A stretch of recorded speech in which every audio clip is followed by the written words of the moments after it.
但係事實呢，咁佢已經住咗半年啦，跟住就佢嘅事業呢就越嚟越差啦，財運呢就嚟光堂啦，甚至佢已經係俾人炒埋添。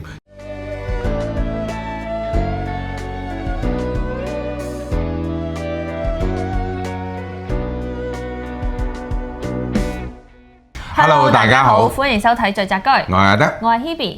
近排咧，我哋有個朋友啦，就同我哋分享咗一個關於風水嘅故事啦，係一個悲慘嘅故事嘅。咁咧呢個事件咧就係我朋友啦，佢同我講，佢話佢有個朋友，跟住咧就去租咗間屋去住，喺業主喺個窗口嗰度咧有啲風水嘅擺件啦，跟住租客就話可唔可以拆咗佢啊？個業主咧就同佢講啦。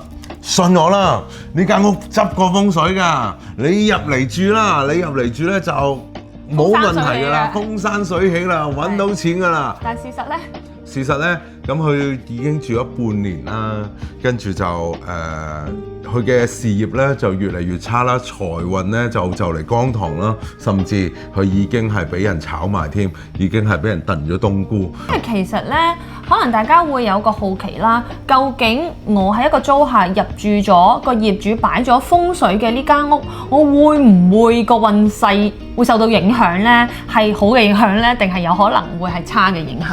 其實都會㗎。如果擺風水嘅話咧，你可以理解為有幫助嘅咧就係翻倍，好嘅能量翻倍。如果唔啱嘅咧，唔好嘅能量翻倍，會有啲咁嘅情況。我哋要計好嘅時間，所以咧風水呢樣嘢咧唔係淨係計呢間屋，除咗呢間屋係其中一部分，我哋仲要計人啦，我哋仲要計我哋自己夾唔夾啦，同埋我哋仲要夾下我哋自己係乜嘢角色。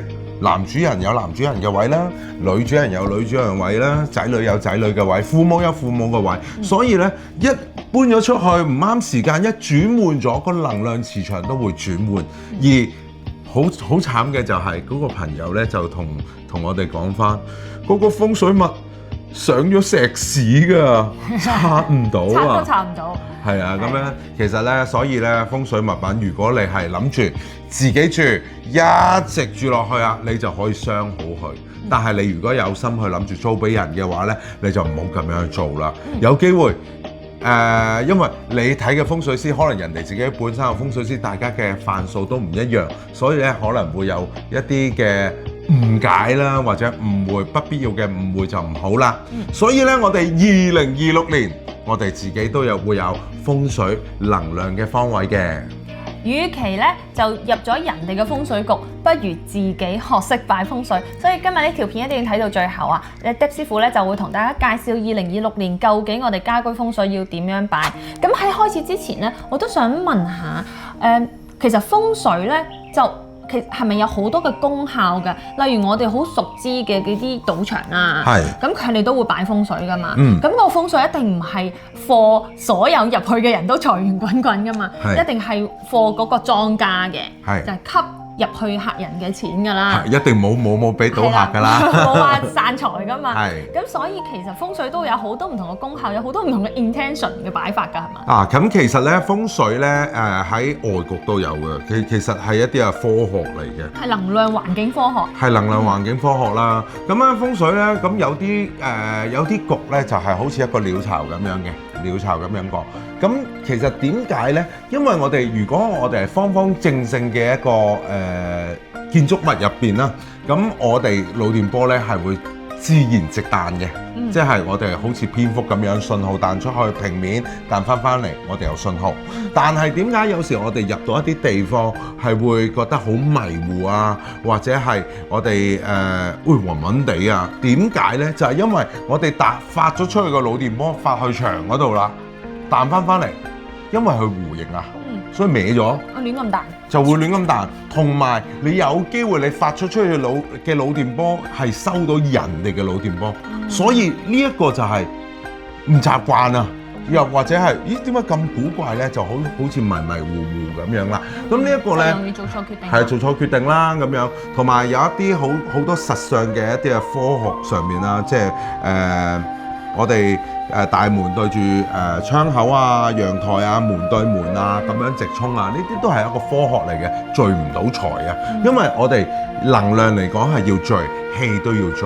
其實咧，南方同北方，我講緊中國啊，南方同北方嘅一啲傳統都唔同嘅。譬如咧，北方人咧，佢可能對於風水嘅呢一個觀念就冇咁強啦，唔似南方人就比較注重嘅。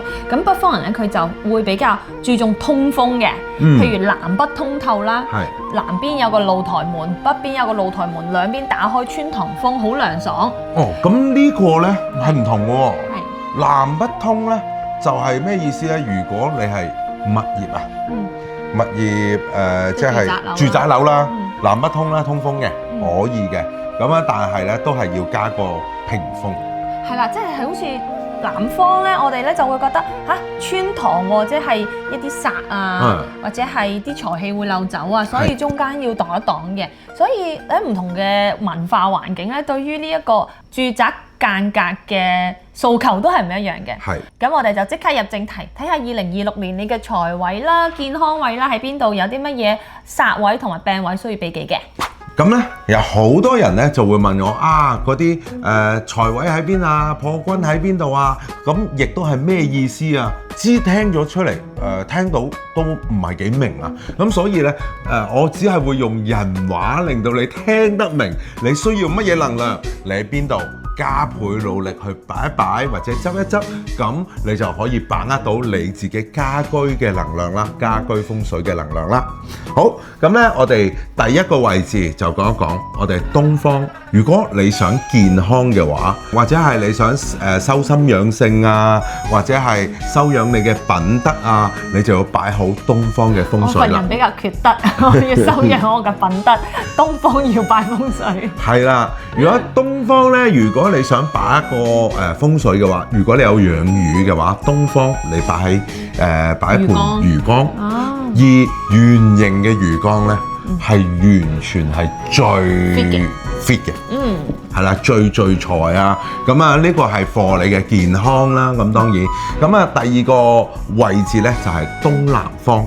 東南方咧，如果喺你嘅生活當中啦，你想轉變，你公司想轉型，或者係你想轉工，或者係你想轉一個生活嘅模式，東南方呢個位置咧係要擺好佢嘅，因為你擺好咗之後，有機會貴人就會出現啦。東南方你需要擺一杯花嘅水種植物，一支花嘅水種。一支水種植物最好係花。係啦，一支水種植物。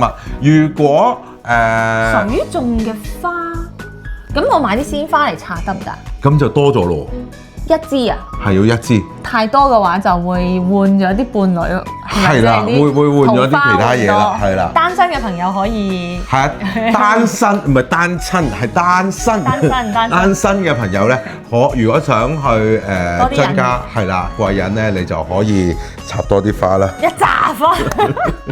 最好就係嗰啲咩玫瑰花啊嗰啲啦，咁你唔好擺菊花，即係多啲粉紅色啊、紅色啊呢啲豔色嘅暖色調嘅花。係啦，如果你係貨感情嘅話係，但係如果你實貨貴人嘅話咧，盡量係白色啊，盡量係白色啊、白色百合啊嗰啲都會係好事嚟嘅。好，第三個位置咧。如果你已經有目標啦，你係等準時機，你係就嚟一有時機你就要爆出去，你就要衝出去嘅咧，呢一個位置咧就係南方，你要擺好南方。咁個南方需要擺啲乜嘢咧？需要擺3棵嘅木嘅植物，或者3個綠色嘅物體。3棵植物。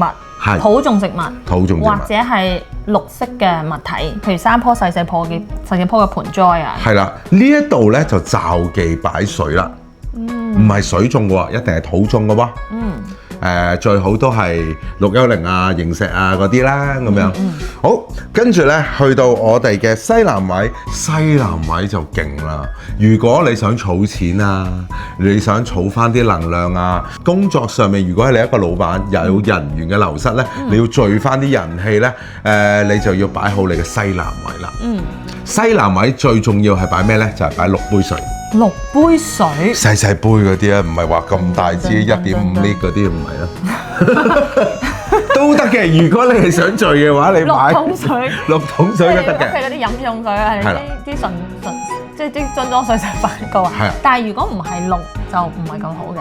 係一定係6，係啦。 OK。咁啊非常之好噶啦。咁有咩秘技咧？唔可以擺嘅。唔可以擺嘅就係木頭啦，屬於木嘅嘢，紙張啊，書啊或者係紅色嘅嘢啊，都唔建議去擺嘅。去到我哋西位啦，如果你係一個上班族啦、打工仔啦，要跟住大勢而行啦，跟住老闆嘅方向啦，要順勢而行嘅，咁你就要擺好你屋企嘅西方。咁你就要擺2個水種或者土種嘅植物啦。有冇話水種更好啊，定係土種更好啊？冇，一樣嘅。好，去到我哋，如果我哋想提升我哋嘅活力啊，提升我哋嘅能量啊，你想搏更上一層樓同埋步步高升嘅話呢，你就要擺好你嘅西北位啦。西北位呢，就需要又係擺缸魚嘅。如果有養魚嘅喺西北位呢，都係一件好事嚟㗎。咁即係我哋，如果你屋企有養魚，你可以揀擺喺西北位，就係貨你有增強能量、步步高升嘅，或者係擺喺頭先講嘅東位呢，就係貨我哋健康啦，同埋修心養性嘅。但係呢，分別係唔同嘅喎。咁咧，如果西北位呢擺魚缸嘅話，咁你就要擺7條魚。哦，係啦。但係呢，如果喺東位嘅話，你擺3條就 OK 啦。明白。西北位呢，就就忌擺木頭噶啦。即係植物就唔好擺西北位啦。係啦。無論係水種定係土種喎。咁呢，北位呢，咁今年呢，就係一個嘈交嘅地方。嘈交嘅地方，咁樣呢，我哋喺北位呢，我哋要擺多啲紅色嘢。如果可以嘅話呢，就係擺一個紅色嘅水晶球，紅色嘅。粉紅色算唔算紅色啊？算，或者係水晶球，或者係等於紅色嘅嘢，即係一個火山岩啦，即係佢嚟自於火山噶嘛。咁或者鹽燈啦，鹽燈都得，擺喺北方，咁就會減輕一啲係嘈交啦。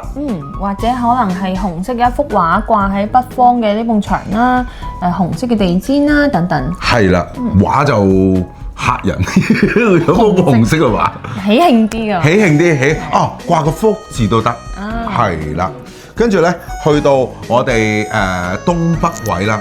東北位呢個地方呢，如果你係要你睇下你做咩行業啦，你要不斷咁創新嘅。例如你係做娛樂節目啊，要度橋啊，你要寫書啊，或者係你要創作啊，你涉及呢一啲行業呢，東北位今年都比較重要㗎。咁呢，喺東北位呢，我哋就可以擺一個白色嘅擺設。呢個係裝飾物嚟嘅，咁你可以理解為花樽啊、陶瓷啊嗰啲都係有幫助。一啲像嘅白色嘅工藝品都 OK 嘅。咦係喎，東北位呢，如果係青花瓷呢，就啱好啦。最主要就係要嗰個模樣。無論係真定係假，佢都係一個樽嚟噶嘛，花樽嚟噶嘛，咁就已經足夠噶啦。即係白底藍花嗰啲。係啦，青花瓷。咁去到中間啦，中間呢，今年呢，我哋成間屋嘅中間呢，係會比較多阻滯啦、險阻啦咁樣。咁如果係咁樣嘅話呢，我哋中間需要擺一啲，如果可以擺嘅就係一個綠色嘅圓地氈啦。圓形嘅綠色地氈，圓形嘅綠色地氈，咁樣呢，咁就會安全平穩啦，出入平安咁樣啦。咁呢個擺法呢，其實係適用於所有人，因為係針對2026年嘅方位能量去因應去擺呢個風水物品啦。但係其實精準嘅風水擺設呢，係要計屋企嘅男主人、女主人嘅命格啦，你哋本身嘅能量啦，同埋加埋你哋嘅訴求啦。因為每個家庭嘅訴求都唔一樣嘅喎，有啲就係求平穩啦，有啲就係比較進取要大富大貴啦，要好多錢啦，有啲就係要健康啦，有啲就係和諧啦，或者學業進步啦等等。所以咧就每個家庭擺風水嘅目的都係唔同嘅。我哋聚宅居咧都會有呢啲針對擺風水嘅服務，係唔需要師傅去到你屋企，只係線上睇下你嘅訴求，計埋你哋嘅命格，睇你嘅屋企嘅 floor plan 同埋指向，就可以指導你點樣擺風水。如果你有興趣嘅話咧，歡迎 WhatsApp 我哋。我仲會幫你睇埋幾時入伙，咁就可以知道你呢間屋你運唔運用到入邊嘅能量啦。咁喺呢度祝大家幸福美滿，財源滾滾。拜拜。拜拜。方向手電係出嚟嘅話，你都識背背歌。踏過千山之間，歷練路近萬歲瀟灑。